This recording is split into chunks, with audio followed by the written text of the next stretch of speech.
Hey, what's going on, everybody? My name is Corey, better known as the Seaman. Now, I want to welcome you to a very special Comic Con edition of the Seaman's Cinema Sitdown. That's right, folks. Comic Con in New York City has arrived, and day one is in the books, man. And the Seaman was there, and he will be here for the next 3 days. As you can see, man, we are chilling in my hotel room. It is the morning of day two, getting ready to head on out and get to see all the exciting stuff we have in a jam-packed Friday. But yesterday was day one, man, and man, was I glad to be there. If you've seen my Venom review, you know that I really utilized day one to the best of my ability to gain my bearings, to prep myself for Friday, Saturday, Sunday. This, of course, is my first New York Comic Con. This is my first Comic Con, period. And getting your bearings on day one was huge. Certainly you're going to stand in lines a lot during the day. There are a lot of people here. But Thursday was the one day that wasn't sold out. And it is. You have the ability to roam the floor a lot easier than it will be today and certainly Saturday. And even Sunday. So got to walk around, got to meet some really cool artists, got to talk to some writers, got to pick up some really cool prints and different things on the floor. More of that stuff I want to get into over the course of the weekend, man. And definitely some interesting things out there, but making sure we utilize our money the right way to make sure I still have money come the end of the weekend. But walking the floor was really awesome. I got to meet some really great people standing in line. Did an experience for the Glass movie, the M. Night Shyamalan flick. Dude, I just can't wait for that movie, which is what attracted me to the experience right away. I was like, oh man, a Glass thing, I'm in for this. And then the experience was kind of cool, man. You go in, you sit down, and you have a doctor who or a nurse who stands in the corner, and then like a professional like psychiatrist or something like that sitting there asking you questions, and ultimately you just got to do a little role play if you want to, whatever you're creating, they kind of play off of that. So I said, she was like, I hear you have rumors that you want to, that you think you're a superhero. I was like, well, I mean, if you're saving lives, doesn't that make you a superhero? She was like, what's your ability? I'm like, I'm super fast, man. He's like, you ever try to, you ever walk a lady across the street? This guy, I do it quick. And I was like, but my big superpower is the ability to talk myself in and out of any situation. Because we all know the Seaman loves to talk. And when I said that my superhero power was talking, she was kind of like, but in all honesty, man, she regained and kind of, once she figured out where I was going, kind of ran with it. And then that whole experience portion was fun. It took about an hour and a half yesterday to get in. Then the experience lost me. It had a really cool concept, right? You do these experiences, you usually get some kind of swag or some kind of giveaway. And this one, they were giving you the Glass movie poster, right? Where you see like the feet and the upper torso of the person sitting in the chair, and then the reflection on the floor is who they actually are, right? So they do that, where they take a picture of you sitting, so you lose your head, and that goes up at the top of they kind of Photoshop that to the top, and then whatever pose you did when you found out if you were a hero or villain. And if you didn't know, the Seaman, of course, was a hero. I don't think I could be a villain even if I tried. But yeah, so then they put you into the poster. Problem: system they were running on it needs Wi-Fi to work, and Wi-Fi in the Javits is garbage. And there was only one printer. So we ended up standing in line for almost another 2 hours for a total of like 3+ waiting for our posters. And I unfortunately had to leave. A couple other people had to walk away. I tried going back twice, and it still hadn't printed. So if you're at the con and you see the Glass experience and you want to do it, totally worth to have some fun, with the actors and stuff that are in there for that portion of the experience. Don't wait for the poster unless you see it moving, because that just whole setup has a lot of issues. But that was a really, I enjoyed the experience portion. I was a little bummed that I didn't get the poster, and that I waited as long as I did and to not get the poster. But met a lot of cool people, man. Everybody that was online, we kind of formed a group of like, yeah, like we've all been here forever, man. And, very, very nice people, had lots of fun conversations. Hopefully, all of you that I met yesterday, I gave a card to, and now you are checking me out right now talking about the Comic-Con. But I enjoyed the experience, just not so much how long it took, because I did have to miss a few things. But I dipped out before my poster because I wanted to go see Zach Levi speak. And because he wasn't doing a panel, DC and Marvel don't have anything big here this year. And there's not a ton big this year. I am pumped to be at the Garden pretty much all day tomorrow. On Saturday for Spider-Verse and Daredevil. Season 1's panel will be there. So there will be some things that'll pop tomorrow for sure. I'll be at the Garden trying to get as much of that in as I can. But yeah, like it was cool to go see Zachary Levi because he's not on any panels, and he is super expensive to get an autograph or picture with. I might do it just because I love the man so much. But what I really took away from him talking on the live stage, which is actually on the floor, if you're in the hall and you're in row A, if you go all the way to the back left corner, the Sci-Fi Wire stage is back there, and every 15 minutes or so they're bringing out people and doing interviews, and like immediately, like you hear this guy talk and you're like, you get it. You're one, because he's one of us, man. He grew up as a comic book kid, and he gets it, man. He gets it the way that the Marvel actors get it. And I think that's one of the other things. Like people will be like, oh man, like the DC can never really land the big names, where Marvel can get big names to play Mysterio, who's in a fishbowl the whole movie. With Jake Gyllenhaal and things of that nature. I mean, they got Tom Hardy, even though he's on the Sony side, and the thing with all of those guys is if they weren't, they have become, and if or they already were comic book nerds, man. All of the actors in the Marvel Cinematic Universe buy into it, man. They talk about it and they come to the cons and they do all these things. All the things that they had to do early to build to make this work, to give you the privilege of skipping 2 cons in 1 year, Kevin Feige, come on. But Marvel's got that ability because of what they've built. They built it on the backs of people who understand the fans. And I'm not saying that Ben Affleck and Momoa don't get that. But when you go to a New York City Comic-Con that's kind of low on big panels and low on big guests, to see Zach Levi here all 4 days, signing, taking pictures, the guy just gets it, man, because he's one of us. And then when you hear him talk, man, I mean, the way he looks at it, he's like, look, man, I'm here to make the best, Captain Marvel. OG Captain Marvel. But I'm here to make the best Shazam movie I can make. And he did make a couple Captain Marvel jokes, which are funny. But, he's here, I'm here to make it. And look, everyone's got a different vision of what they see this, especially when you've been waiting so long. And he's like, my thing is that your vision might not be what our vision was. But our vision was the best vision we can put together, and I did the best job I could to be Shazam. And if it didn't like, or you like something, or why did you do this, or why did you do that, I want to be here to talk about that with you guys so you get where we're coming from with what our vision is. That's the type of person DC needs, man. He wants to have the conversation with fans, and he loves the conversation with fans. It's why he did a 15-minute panel that turned into a 30-minute, interview on the Sci-Fi Wire stage. No panels, nothing big for Shazam. Don't matter to Zach Levi. He showed up. And he was just hysterical, man, and really inspirational. He ended really, really strong.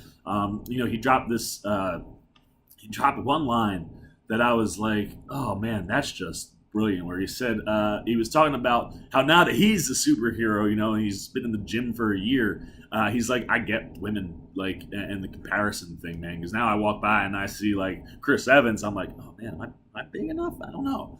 And he talked about how, obviously it's never been fair for women to have to constantly compare themselves to people on magazines who are photoshopped and all that stuff. And what he said, this is brilliant, comparison is the thief of joy.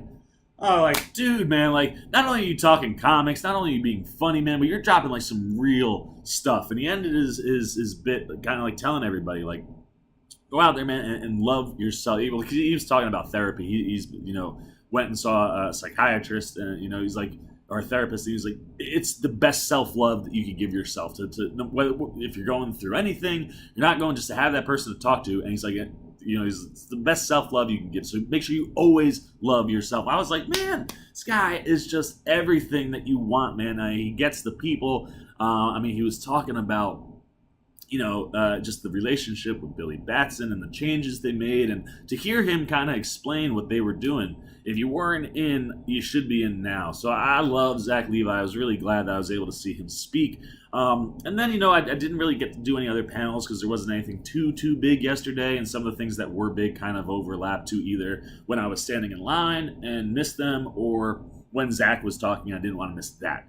But then, checking out the booths, lots of cool things. Like I said, I've met lots of cool people. Ended the day, though, was Star Talk, which is Neil deGrasse Tyson's podcast and his panel. He had Chuck Nice, who's his co-host every week. He's a comedian. He brought in I'm really bad with the science stuff. Brought in one of his colleagues to talk, and then Chuck brought in Murr from the Impractical Jokers. That's the thing I love about Star Talk, man. Is you get the science end, and you get some entertainment value to it, and it was great, man. The panel was so funny. Murr was a great ad because he had some legitimate thoughts and questions. It wasn't all gags, but when he was dropping jokes or Chuck was dropping jokes, everybody was laughing, especially Neil. And when Neil laughs, everybody laughs because he really laughs. But it was awesome, man, to see. Arguably one of the smartest human beings in the world in front of you. And when he talks to you in a way that actually kind of makes sense, even though a lot of the things they're saying mean nothing to me from certain standpoints.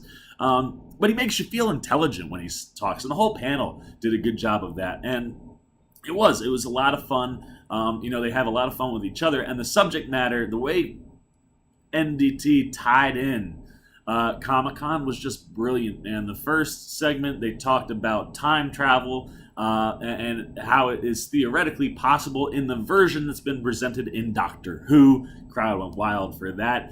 Neil even dropped a line that everybody just responded in unison at one time. It was really kind of cool because he wasn't baiting us to do that, but when he said it, everyone just beat him to the punch, which was really cool. That's the crowd you're with at the cons, man.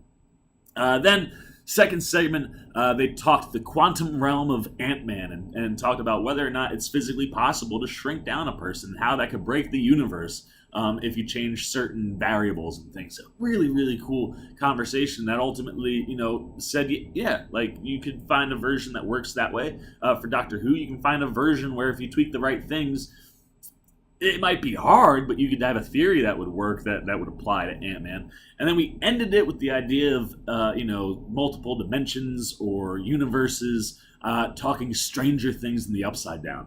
So to see, three huge Comic-Con things, this is why NDT is so good, man. He just gets, again, another person who gets us.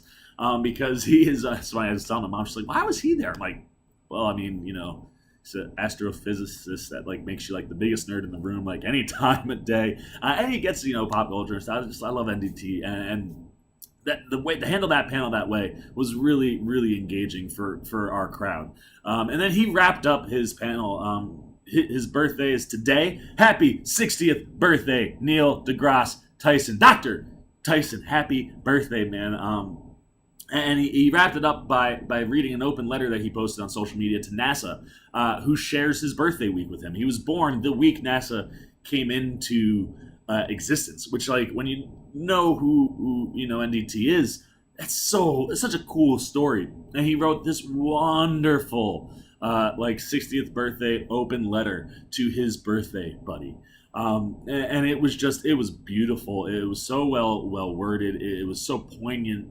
He went over the whole landscape from the time of his birth and NASA's birth to now, and how his relationship is fluxed, and how ultimately now he is a servant to what NASA is doing. And he got choked up at the end of that. I rolled a couple tears. It was beautiful. It was such the perfect way to end that panel. And if you couldn't tell, NDT, we are all so thankful and fortunate to have heard you get to deliver that story for your birthday to all of us. So happy 60th to Neil, Dr. Neil deGrasse Tyson. Your panel was the perfect way to end day one. And then post-con activities for the Seaman involved seeing the Venom. That's not even how the song goes. Venom to the window. If you've seen my Venom non-spoiler review, you know what I'm doing. And if you haven't, go check that out. I think we'll put it up there right over here somewhere. Click on that, man. Go check out that Venom review. But that's where I ended my con. So not technically con-oriented, but ended it with, a nerdy movie. So one day in the books for Comic-Con, it was awesome. I had such a good day. It was long.